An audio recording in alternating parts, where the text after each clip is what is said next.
Hello everyone, my name is Ralph Perrazzo. I'm the owner of bBd's, which stands for Beers, Burgers, Desserts. We are located at 49 Route 25A in Rocky Point, New York.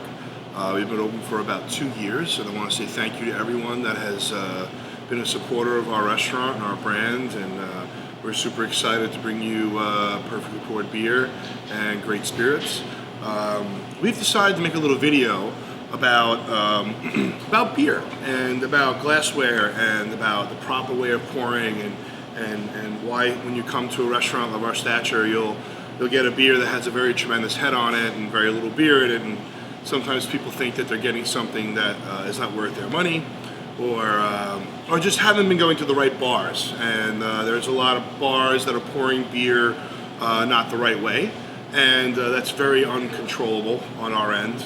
We're friends with a lot of brewers, and we see what the brewers do every day, how they make their beer, and how hard it is to make a great batch of beer. I'm a chef, and cooking, it's very hard to make great food every single day if you don't have a staff that's actually as passionate as you are and is putting their love into their product. So here at bBd's, you'll always find something rare, something unique from a brewery, because the brewers themselves will send it to us because they know that we're going to be pouring it 100% correctly. They know how much we care, how much we love what they do and respect what they do. So I'm going to start off this video is, when you first walk into bBd's, you're going to be handed this. This is called the Beer Bible. The Beer Bible has all our beers on our list. Everything that is in this book is behind the bar. Every beer that comes in here is refrigerated right away. We do not store beer on shelves that is warm. We do not store beer in different temperatures. As soon as the beer arrives from that distributor, it goes right into a walk-in. If it is a cask beer, it goes right into a tempered refrigerator at 55 degrees. Sounds a little crazy, sounds a little anal, but that's how serious we are about beer here. A lot of people call us beer geeks, beer nerds. There's a lot of different things that people call us. We just really truly care. And when you come here and you spend your money and you get a great beer and you get some great food, 9 times out of 10 you're leaving super happy, and you tell other people, and that's why we're still here 2 years later. So getting back to the beer book. So when you come to the restaurant, you get this. The first page, it explains why our beer is better. It explains why our beer is better on draft. And the reason why our beer is better on draft here, as cocky as that is, we explain why it is. And it's 100% true. It explains the way the system pours, the calibration of CO2, the difference between G-Mix and CO2, and the difference between a nitro beer and a regular CO2 poured beer for that matter. A lot of bars are using G-Mix for all their lines, which is incorrect. G-Mix is known for flattening beers, especially if the keg sits more than, I would say, 4 days. We purposely have 30 lines here for a reason. We think 2 nitro lines, 1 cask line, and the other line CO2 is a good balance of lines to rotate beer quickly. We are known for getting a lot more slims and full size kegs because we like to pour fresh beer. We have a couple of mainstays here that we are very proud of, and through this video you're going to see a lot of beer poured. So after you get past the first page and the server explains to you our craziness of beer, you actually open it up. The first thing that is highlighted is our cask. The reason why we highlight our cask first is because cask beer, we like to serve it fresh. We have a custom cask engine that was designed with the refrigerator at 55 degrees. It has a perfect breather in it that actually puts 5 psi CO2 back into the cask barrel itself as the beer is getting pulled up to fill the space head of that keg, so your beer doesn't oxidize, doesn't change characteristics. So that brewer that made this beautiful cask, if you made it on a Monday and somebody came here on a Saturday, it would actually be the same beer. A lot of people don't believe us, and we've actually had brewers give us a cask and we pour them a nice pint, told them, come back next week, and they come back next week to have another pint, and no difference in the beer at all. Usually cask beer turns at places because of room temperature, yeast growing, 1,000 reasons, or just not having the proper system. So we like to highlight cask beer first. If it was up to me, it would all be on cask. I truly love real ale, and think that there should be more of it poured in the United States, but it's very, very hard to give a customer nowadays a beer that is at 55 degrees when they're normally drinking it at anywhere from 38 to 40. We'll get to temperatures of beer in a second. So after you get past the cask beer, we highlight our unique bottles. You know, right now we have a bottle from Goose Island. It's Halia, Jillian, the two very unique sours.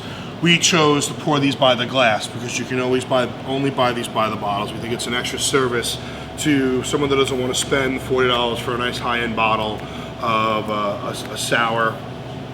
We do a lot of cool high-end beers by the glass, and we usually don't have a problem selling them. So usually by the last glass, if there's anything left over, our staff will taste some so we can all get educated on beer, on what's good and what's not.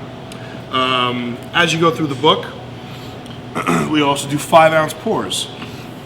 If you come here in our draft system and you want to try something and we don't offer it, and you don't want to spend the $10 or the $12 or the $15 depending on the price of the beer, you can get one 5-ounce pour of whatever beer that we have on draft. A lot of people says, well, that's the same thing as flights.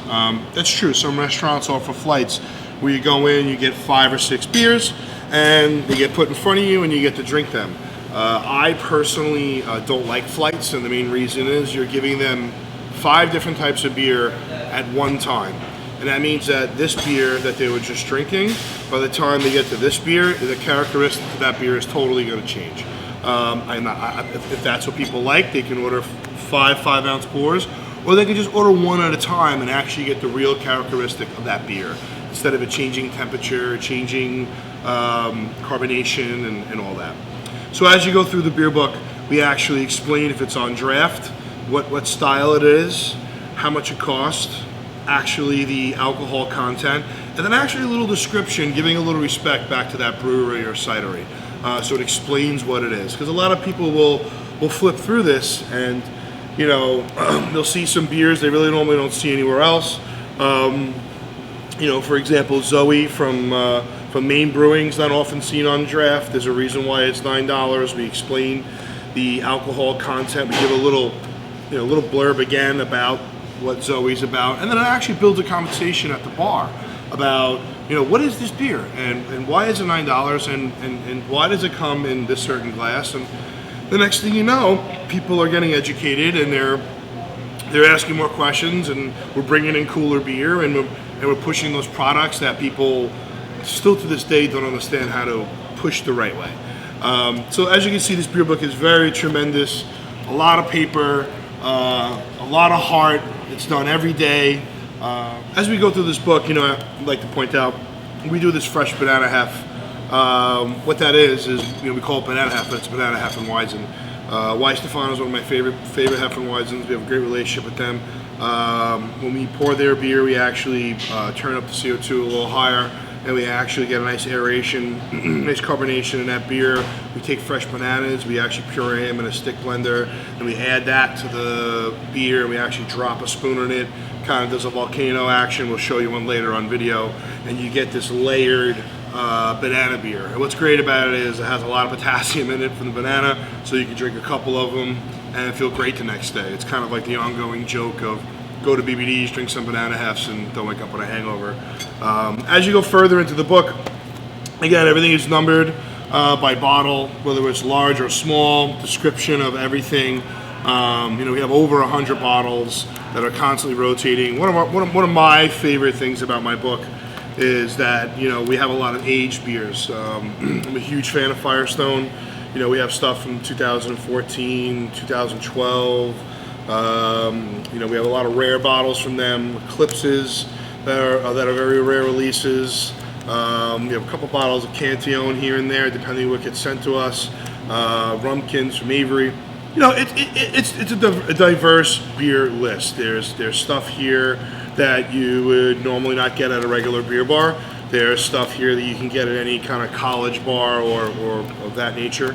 And then in the back, we do have our good old, you know, Coors Extra Gold, Corona, Heineken, and Scheinebach. It's not in the back for a reason. It just fits there better. But going forward with everything else, you know, it's intimidating. You come to bBd's, that gets slapped in front of you. Here's our beer book. Have any questions? We'll be right back. People are pretty stoked how much beer we have, how much time we put into the book. Especially brewers, when they come here, they're like, wow, these people are that into beer that they spend their money on a binder and someone taking cards in and out, especially quickly as things turn. So moving forward, I chose to make this video because we've been open for 2 years again. We have customers come in here and they'll say, hey, you guys put too much head on your beer, or we go down the road and we get more beer for our money, and it's an ongoing battle. And we try to do the right thing by the breweries, by the people in the beer industry. Yep. So after you get your experience of the beer book, like we just discussed, we're going to go into glasses. And the reason why I'm choosing to speak to you about glasses is not many people understand why there's so many different beer glasses. Here's a glass, for example. This glass is exactly 0.25. Here's another glass that is usually used for sours that is also 0.25. Here's a Belgium style glass that is used for Golden Drac, as you can see, which is also 0.25. One more time, the Trap Quadruple, mainstay here at bBd's, one of my favorite beers, is also 0.25. So you have 4 glasses, excuse me. 4 glasses, same exact weight, different shape. Why is that? People say, why is there so much head on my beer, or why can't I get this beer in a pint? Well, the brewery designed their beer and the viscosity of their beer and the style of their beer to be put into this glass, and actually on the glass you'll see a little line where the head is actually supposed to start. On this particular glass, you'll see a line where the head's supposed to start as well. This particular beer is heavier in viscosity than this beer. So this brewery prefers to have a thicker head. So as you're drinking your beer, you're always getting a little bit of head and a little bit of beer with every glass to have that perfect beer. This particular beer, Rodenbach, for example, is a very great sour, which we always have always. I've actually met the brewer. He's a super nice guy and very serious about what he does. And you can see his headline is smaller.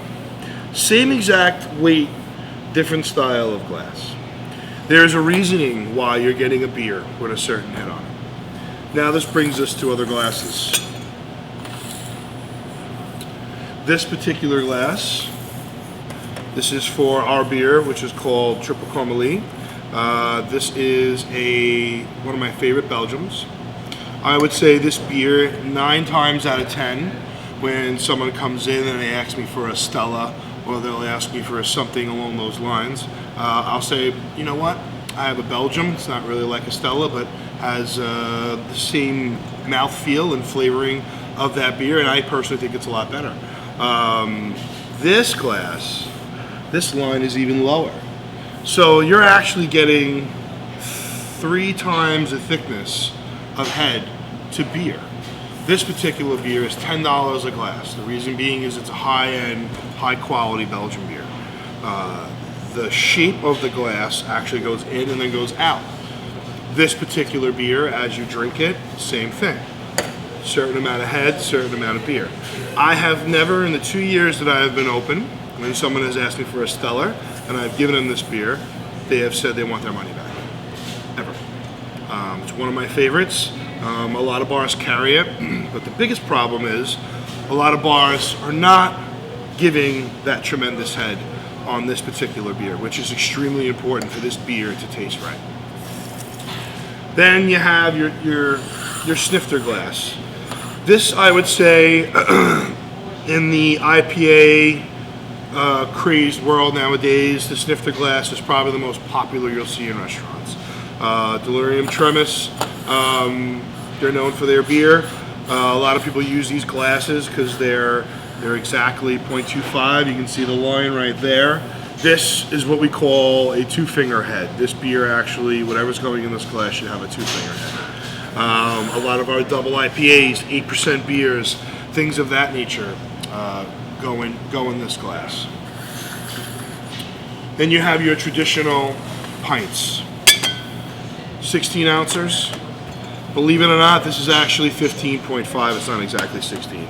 This is the glass that we use for our cask. The reason why is we like to have this little bubble here as the cask nipple is at the bottom, which you'll see later in our video. The beer gets pushed up the sides. Once it hits this round part of the glass here, it actually pushes the beer in, which creates your layering effect and your, I like to call it cappuccino look, as the beer starts to settle before you hand it to a guest. This particular beer, your head should be as thick as the top of this rim. Your traditional American pint glass, you can go to bars and get beers and your head's here. You can go to bars and get your beer and your head's here. Personally, on these type of glasses, we feel a 2-finger head is perfect. We also feel that you should be able to balance a bottle cap on top of your heads, especially a big 16-ounce pour. Since there's so much viscosity of beer, there should be such good carbonation and such good pressure on that head that this beer should leave that good old mustache on you every time you take a pour. And then we go into bigger style European glasses. This is a Hefeweizen glass. This is also from Weiss Stefano, as I was speaking earlier. As you can see, they have a line on their glass too for their head. But they have a bigger circumference of glass, so their head is thicker and it's also wider. That being as the style of this glass, as you pitch it, the top of the head should stroll down, the beer should come forward, and you're always getting head and beer. Another glass that's very famous in Germany, as you can see, the good old mug. Again, even on the mugs, they have a line for where their head should be. This is a wider, straightforward kind of glass, what you would see in Oktoberfest. I've seen them this size, I've seen them that size. It's always a good time when they're that size. And then, the more unique style glasses from Qua. Qua is one of my favorite Belgiums. We always have it on our list here. I personally like it out of the bottle. We've had it on draft. The style of this glass is not just because of presentation. It really isn't. We actually, when we pour the beer, when a customer orders this particular beer, it goes to the table. The server's taught to pour the beer in here just straightforward, no angle, just straightforward. Let the beer form at the bottom of the bowl, and then they actually stand there and just pour slowly. And what happens is, as the beer drips into this bowl here, the beer naturally clarifies itself and actually makes the perfect head, which is pretty incredible, which actually we'll show you later on video.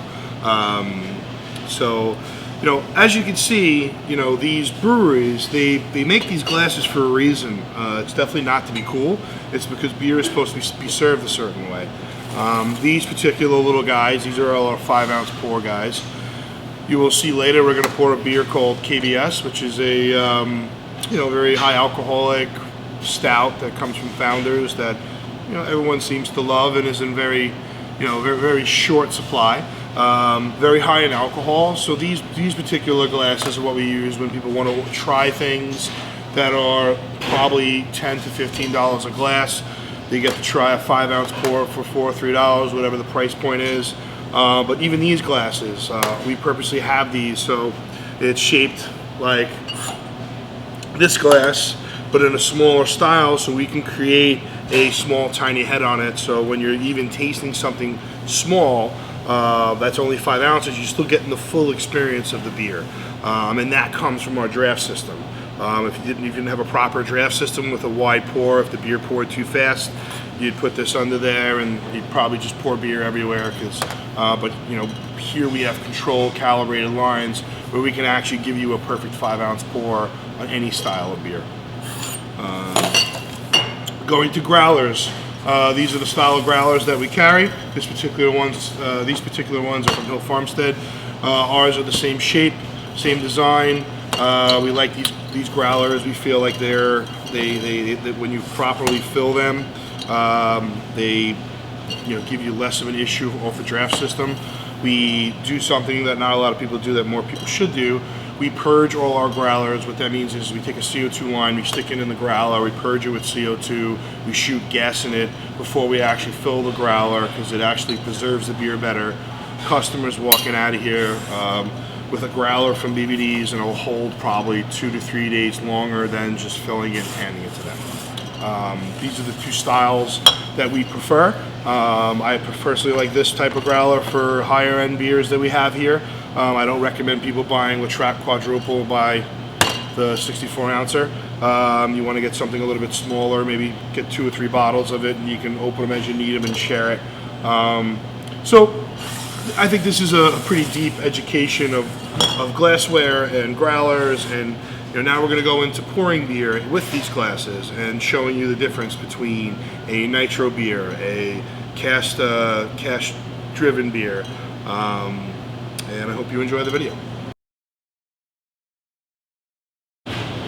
So we're going to go into a couple of the glasses that we showed you.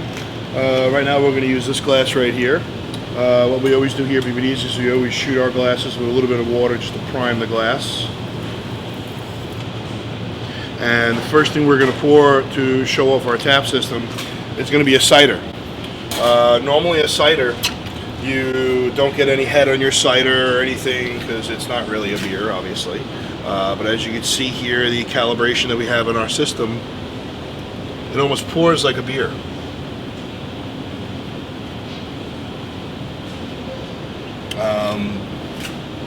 This is something we're extremely proud of, to be able to pour cider this crisp, this foamy, this,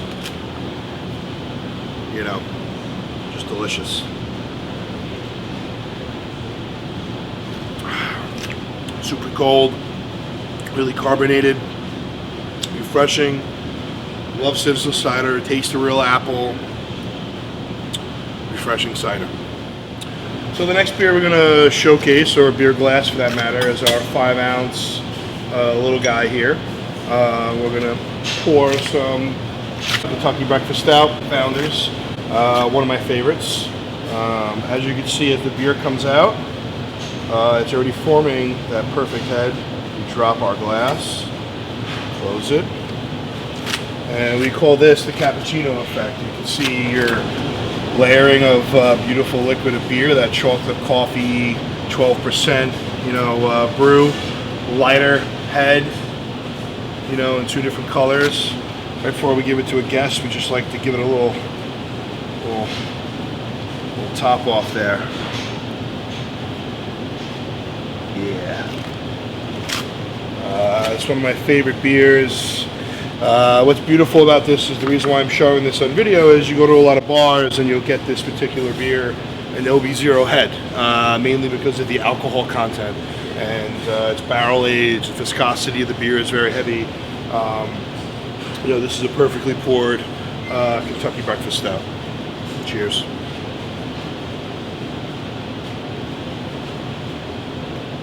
Hi guys, I'm Tom. I'm actually the beer purchaser and bar manager here at bBd's. Just going to walk you through a couple different beers that we have going and give you some heads up on what we're pouring. Like right now we're going to do the Triple Carmelite, which is a nice Belgian style triple, 10%, light, crisp, and a little sweet.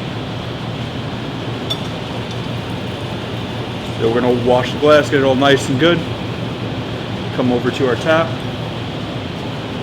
And we'll just pour nice, open. So we get a nice cascade and effect for the beer itself as we bring it down. Let it settle for just 1 second. We'll reopen our whole set.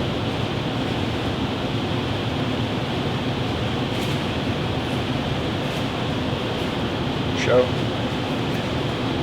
Right where we need it.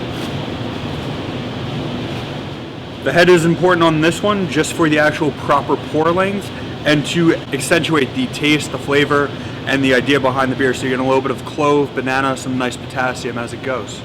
Cheers. Right. Next beer we're going to pour is going to be the Founders Mosaic Promise, which features a single hop and a single malt.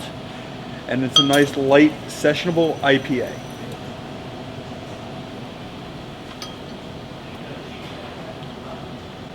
So always pour in the glass at the right angle. So you get the up and down.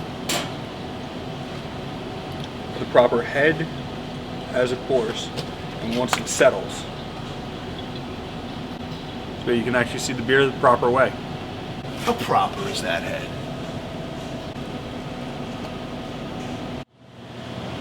Alright guys, the next beer we're going to pour is the Nitro Sculpin from Ballast Point. This is a specialty limited release coming from the brewery. We thank our guys over at Ballast Point for hooking us up with this.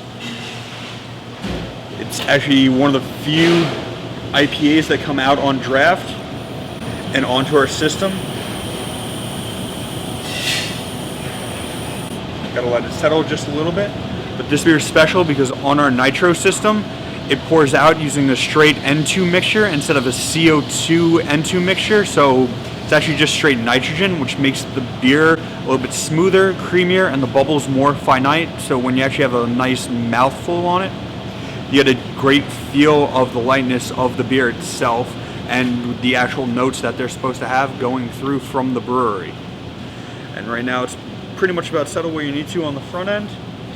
Just need to top it off a little bit and let it resettle going on the back. So you're gonna have a nice cascading effect from the beer itself all the way through. Just gonna take a minute as natural nitros go, just for the creaminess and complexion of the gas mixture to fully take over.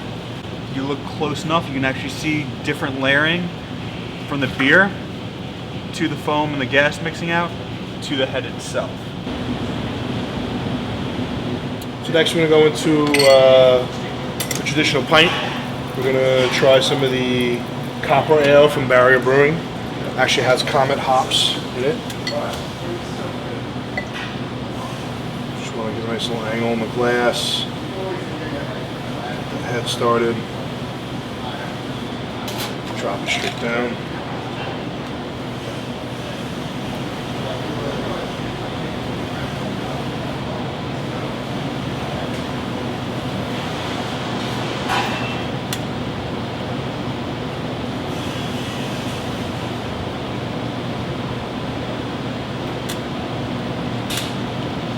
I personally like my pints a little nice and creamy. So earlier in the video I was talking about two-finger head. You know, that's kind of like where you want to go with these. You know, boom, pretty spot on. Nice. You want to give it to a guest. You know, the guests, as soon as they take their first sip, you know, they get a little bit of this head in their beard.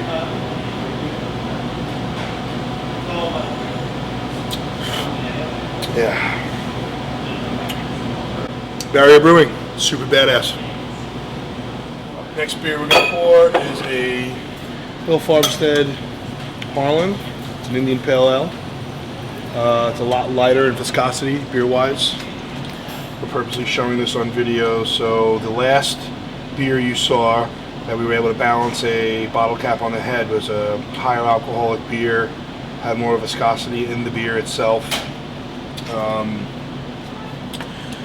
As you can see, it's super light, refreshing kind of beer, good for summer.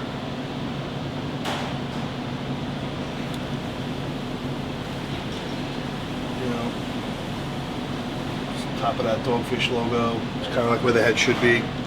You know, you see the quality in the head, even though it's only a 6%er, and the style of beer that it is. It's super light and refreshing. You know, that could probably sit there for a good minute or two. So we purposely show this so you know you see what you're getting before you come in our doors. Hey guys, next beer is going to be our cask beer. This particular beer, it's on cask right now. It's super special. It's from Lost Nation up in Vermont. Our good friends Jamie and Alan did a custom blueberry goza. It's a great beer. It's very, we call it a one-off in the industry. You know, they just kind of made the cask and do some local blueberries in there, and pours a beautiful color. I explained earlier about our cast engine on how it's designed. You know, our cast beer here is always at, you know, anywhere from 55 to 60 degrees. Kind of a cool, beautiful blueberry color.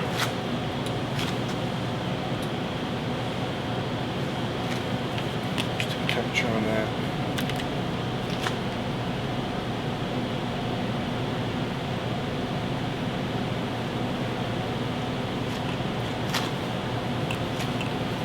almost like champagne looking. Really appreciate those guys up in Vermont. They're great dudes, and I'm very fortunate to have this in my bar.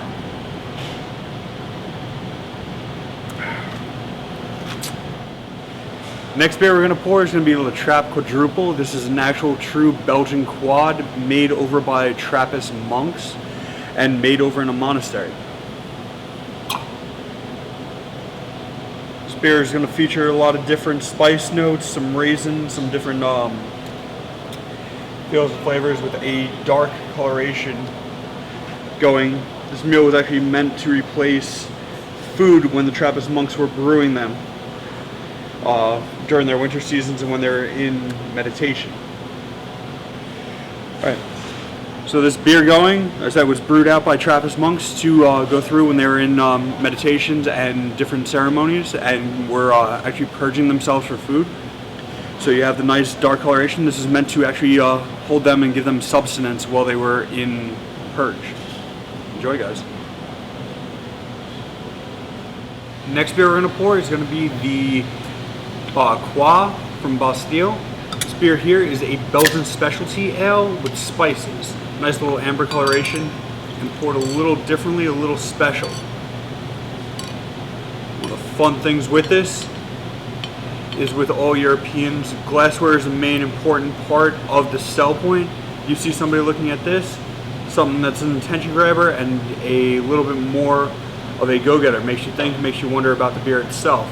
Kind of starts out as a magic potion when it pours, forming with just the beer on the bottom. It'll clear up and pour through the neck. So it just takes 1 second just to go, and once it starts collecting, you'll see as the beer pours and foams.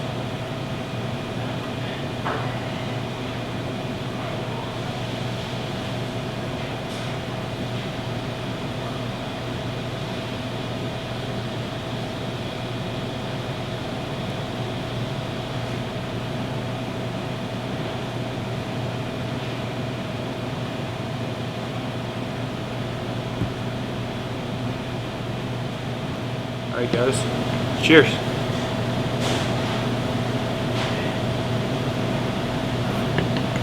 Last beer we're going to show you is one of our specialties. This here is going to be our banana heft that we learned about during chef's trips out over to Europe. The funny thing about all banana hefts are wheat beers are really nice, they're light, adds a different aspect to what you're drinking, and one of the popular things for them in Europe is to add different fruits, usually oranges, lemons. In this case we're using bananas. It's something not really seen in the US, and it's a little bit of a specialty that we bring in to showcase and let people enjoy as a different version of drinking beer if they're not used to it or don't naturally like the taste of the way beer normally drinks. So here we go. We set up our beer. Take about 3/4 of a glass. Now we make our nice little banana puree. Have a little bit of water, plus our fresh banana. Add it. We're gonna muddle and make a nice little mixture so everyone can enjoy. See? And then the fun part is the blending to make sure it's all pureed right.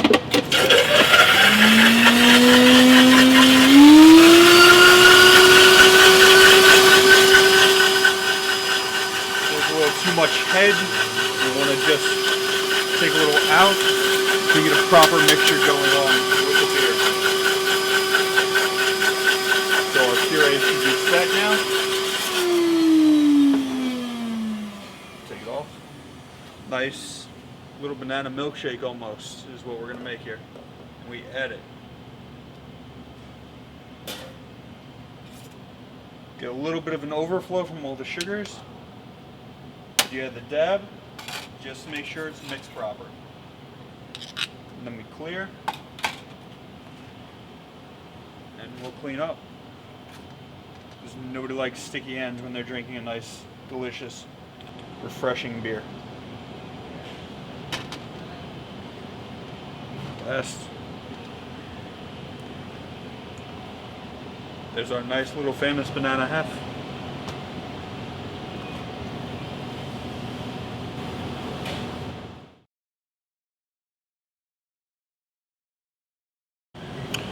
I hope you enjoyed this video.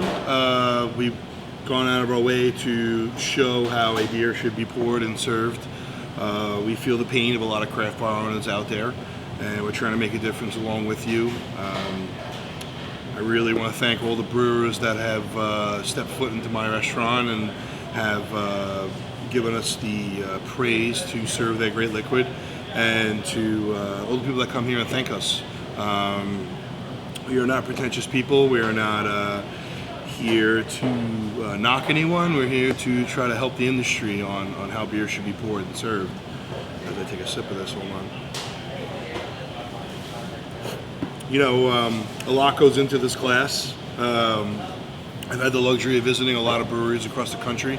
We make it our point to travel anywhere from California, Europe, Chicago, Florida, some places upstate New York, Vermont, to talk to the brewers, to hang with them, to see how they make their beer, to see them throw their rubber boots on and scrub those kennels and work their asses off to make a great beer. We respect it tremendously. My business is based around them, and without them, you know, we all won't have a job. We're that serious about beer here, and this video was really meant to reach those people who aren't that familiar with beer and don't understand the difference between a perfect head on a beer and a beer that's poured straight to the top of the glass with zero head. You know, it's been a wonderful 2 years. We're excited for our expansion.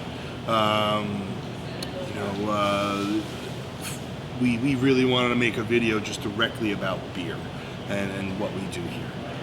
We're all a team here. Everybody that works here loves beer. On our days off, we're going to breweries and tasting new stuff and talking with people and taking trips. It's part of our lives. You know, I really hope this video gets you to see the difference between us and another location that serves the same or close to the same style of beer.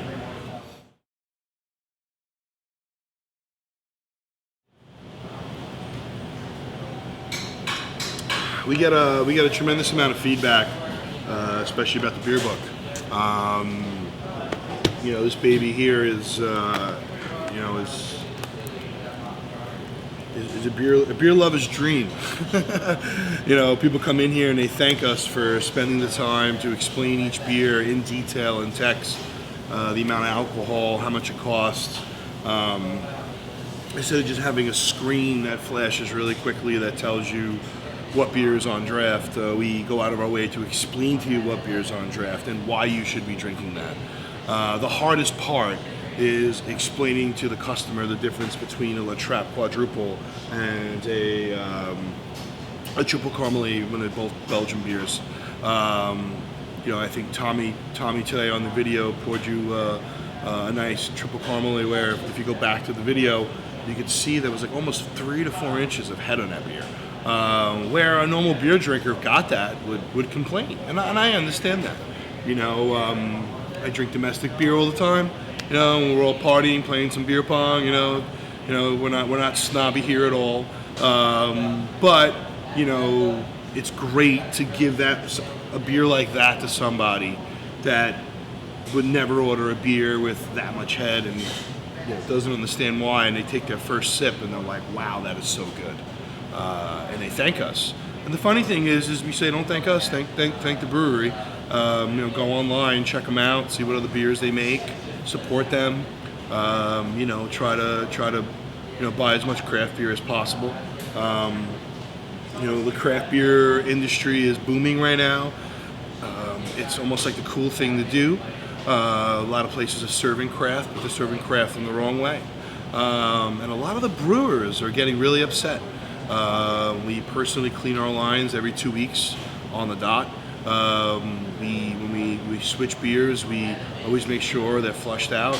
Our draft system, as we can't give you too much detail how we do things, but is very short. Our beer doesn't travel no longer than 3 feet, if that, per line.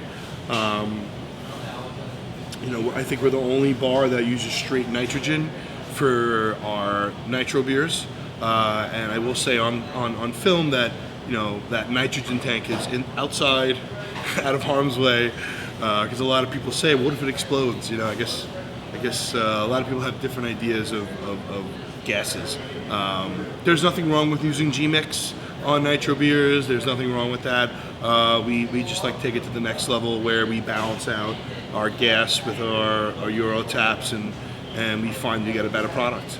And in the beer book, when you come here, it will explain in steps why our beer is better, and it'll actually go through all the information about CO2, NO2, nitrogen, temperature of cask beer, proper glassware. Another thing that no one really thinks about is the cleaning of glassware. It's very important to have a high temp dishwasher that's only hot water. A lot of commercial dishwashers, they're chemical based. They're a lot cheaper if you go chemical based. We personally have a high temp dishwasher behind the bar that has 0 chemicals in it, so your glasses are being cleaned, at 212 degrees, so that glassware has no chemical, no grim, no lipstick, no. And then on top of it, obviously, we most bars do also, but we spray our beers right before we pour your beer. It takes a lot to pour a perfect beer. It takes a lot of money and energy and time. And I think my biggest inspiration in opening bBd's, I love beer as much as I love food. If I always say if I could do it all over again, I'd be a brewer instead of being a chef. It's the least we can do for the great brewers out there who work their asses off to put out a product and just hope it gets served correctly.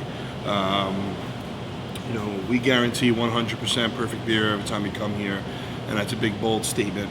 My staff here is some of the best people around, and they love beer just as much as me. We hire people that are inspiring brewers or inspiring chefs and bartenders that have a respect for what we pour here. My clientele is family based and also real craft beer drinker based. It's always a good time. Glad we were able to shoot this video during the downtime. I'm going to enjoy this beer, and I hope to see you soon. Cheers.